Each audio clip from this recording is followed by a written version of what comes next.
بسم اللہ الرحمن الرحیم۔ قصص القرآن یعنی قرآنی قصوں کی قسط میں آپ کا استقبال ہے، اور آج ہم تذکرہ کریں گے تمام نبیوں میں سب سے پہلے نبی اور انسانوں کے باپ ابو البشر حضرت آدم علیہ نبینا علیہ الصلاۃ والسلام کے سلسلے میں۔ آدم علیہ الصلاۃ والسلام کا تذکرہ قرآن کریم میں کئی جگہوں پر ہے۔ تقریباً 25 مرتبہ قرآن کریم میں آدم علیہ الصلاۃ والسلام کا ذکر آیا ہے۔ چنانچہ ان تمام آیات کے مجموعے کو سامنے رکھتے ہیں تو کئی عناوین بنتے ہیں جو آپ کے سامنے انشاءاللہ پیش کیے جائیں گے، جس میں سب سے پہلا مضمون ہے آدم علیہ الصلاۃ والسلام کی معجزانہ تخلیق اور پیدائش۔ دوسرا ہے آدم علیہ الصلاۃ والسلام کی خلافت اور ان کی تعلیم یعنی ایجوکیشن۔ تیسرا حضرت آدم علیہ الصلاۃ والسلام کا امتحان یعنی ان کا ایگزام لیا جانا۔ چوتھا ہے آدم علیہ الصلاۃ والسلام کا مسجود ملائکہ ہونا یعنی فرشتوں کا ان کو سجدہ کرنا۔ پانچواں ہے آدم علیہ الصلاۃ والسلام کا جنت میں رہنا اور وہاں پر شیطان کا ان کو بہکانا۔ چھٹا ہے آدم علیہ الصلاۃ والسلام سے لغزش اور ان کی توبہ۔ ساتواں ہے آدم علیہ الصلاۃ والسلام کی نبوت اور رسالت۔ آٹھواں ہے آدم علیہ الصلاۃ والسلام کی اولاد سے اللہ تبارک و تعالیٰ نے ایک عہد اور وعدہ لیا، اس کا تذکرہ۔ نواں یہ کہ آدم علیہ الصلاۃ والسلام کی اولاد میں انبیاء اکرام علیہم الصلاۃ والسلام جیسے نیک اور صالح لوگ بھی ہوئے ہیں، اور قابیل جیسا بیٹا بھی ہوا ہے جس نے دنیا میں سب سے پہلے قتل کیا، اس کا تذکرہ ہوگا۔ اور 10واں ہے کہ اللہ تبارک و تعالیٰ نے آدم علیہ السلام کی اولاد یعنی بنی آدم سے قرآن کریم میں کچھ خطاب کیے ہیں، ان کا تذکرہ ہوگا۔ اور اسی طرح اللہ تبارک و تعالیٰ نے بنی آدم کو کیا کیا اکرامات سے نوازا ہے، اس کا تذکرہ۔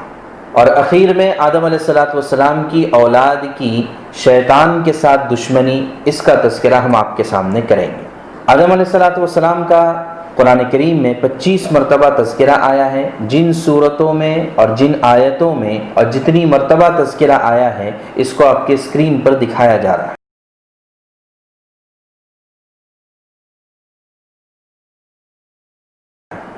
محترم سامعین کرام، یہ بات ذہن میں رہے کہ قرآن کریم تدبر کرنے کی اور غور کرنے کی کتاب ہے۔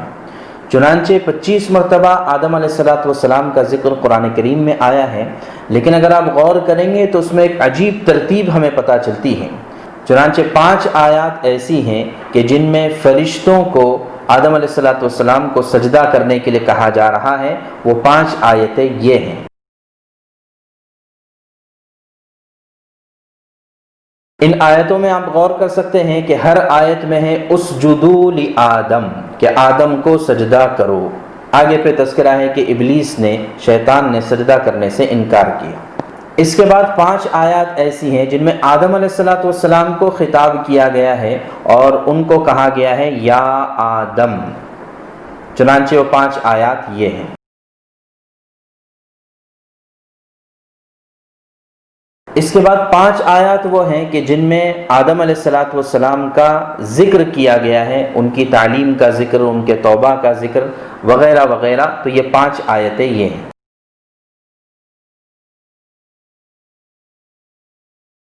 اس کے بعد 5 آیتیں وہ ہیں کہ جن میں آدم علیہ الصلاۃ والسلام کی بشریت کو ثابت کیا گیا، یعنی ان کے انسان ہونے کو ثابت کیا گیا، اور یہ کہ انسانیت کی شروعات آدم علیہ الصلاۃ والسلام کے ذریعے سے ہوئی تھی۔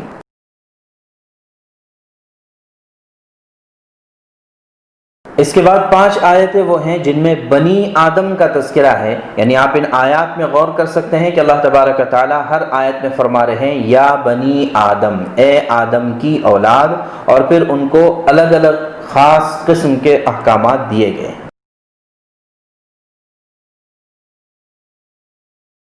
تو اس طرح سے یہ 25 آیات کا مجموعہ ہے، اور 5 آیت میں ایک خاص مضمون کو بیان کیا گیا ہے۔ تو اس سے آپ قرآن کریم کی نظم کو سمجھ سکتے ہیں، اس کی ترتیب کو سمجھنے کی کوشش کر سکتے ہیں۔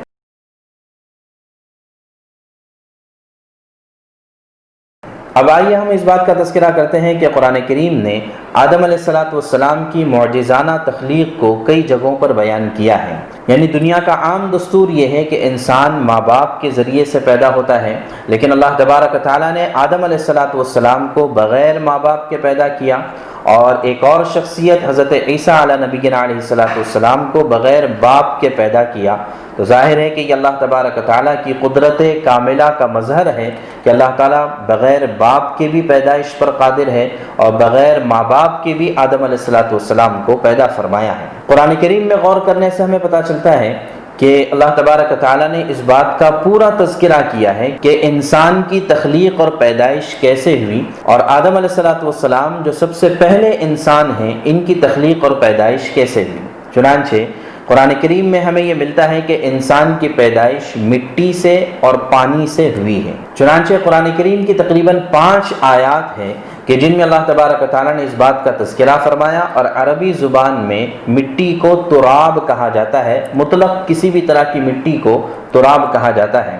تو اس اعتبار سے آپ غور کر سکتے ہیں کہ ان 5 آیات میں تراب کا لفظ آیا ہے، یعنی انسان کو ہم نے مٹی سے پیدا کیا۔ اسی طرح اللہ تبارک و تعالیٰ ایک جگہ پر ارشاد فرماتے ہیں وَجَعَلْنَا مِنَ الْمَاءِ كُلَّ شَيْءٍ حَيٍّ، کہ ہم نے ہر چیز کو پانی سے زندہ کیا ہے۔ تو پتہ یہ چلا کہ انسان کی پیدائش میں مٹی اور پانی یہ دونوں چیزیں شامل ہیں۔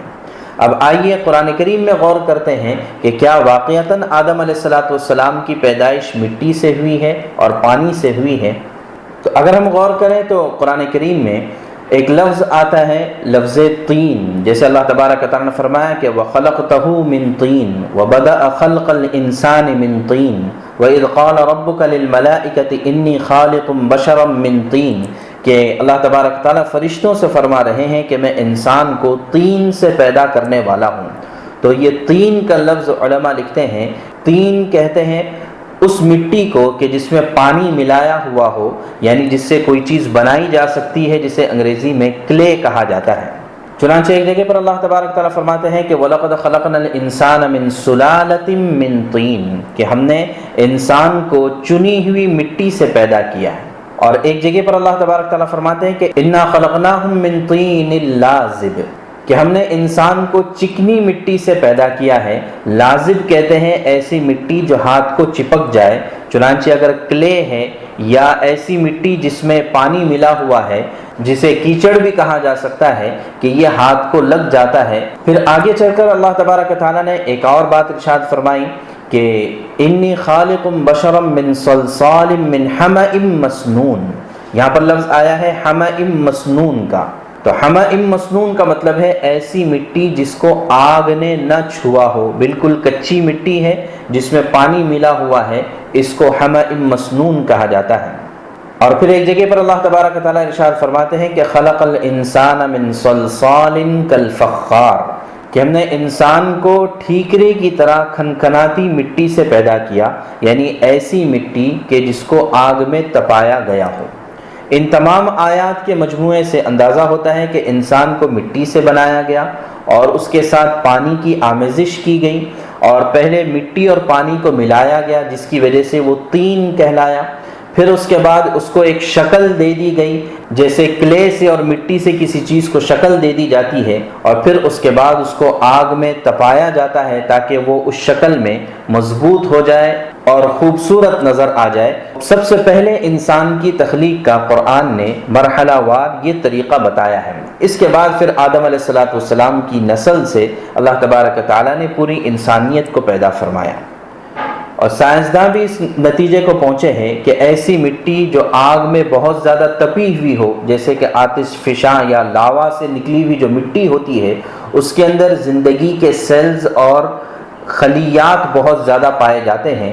تو اس سے اندازہ کیا جا سکتا ہے کہ سائنس بھی اس وقت اس تحقیق پر پہنچ رہی ہے کہ انسان کو مٹی سے پیدا کیا گیا ہے۔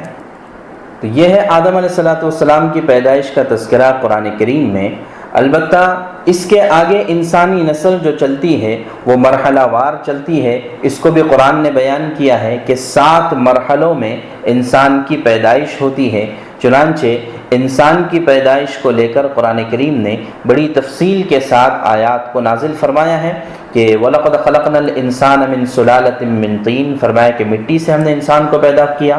ثُمَّ جَعَلْنَاهُ نُطْفَةً، پھر ہم نے اسے نطفہ یعنی منی کا قطرہ بنایا، فی قرار مکین، ایک ٹھکانے پر، یعنی ماں کے پیٹ میں اس کو رکھا، ثم خلقنا النطفۃ علقۃ، پھر اس کے بعد ہم نے اس نطفہ کو خون کی شکل دے دی، فخلقنا العلقۃ مضغۃ، پھر اس کے بعد اس خون کو گوشت کی شکل میں بنایا، فخلقنا المضغۃ عظاما، اور پھر اس کے بعد اس گوشت کو ہڈی میں تبدیل کیا، فکسونا العظام لحما، اور پھر اس کے بعد اس ہڈی پر اللہ تبارک تعالیٰ نے گوشت کو لپیٹ دیا، ثم انشأناہ خلقا آخر، پھر اس میں روح اللہ تبارک تعالیٰ نے ڈالی جس سے ایک تندرست اور خوبصورت انسان بن کر دنیا میں آتا ہے۔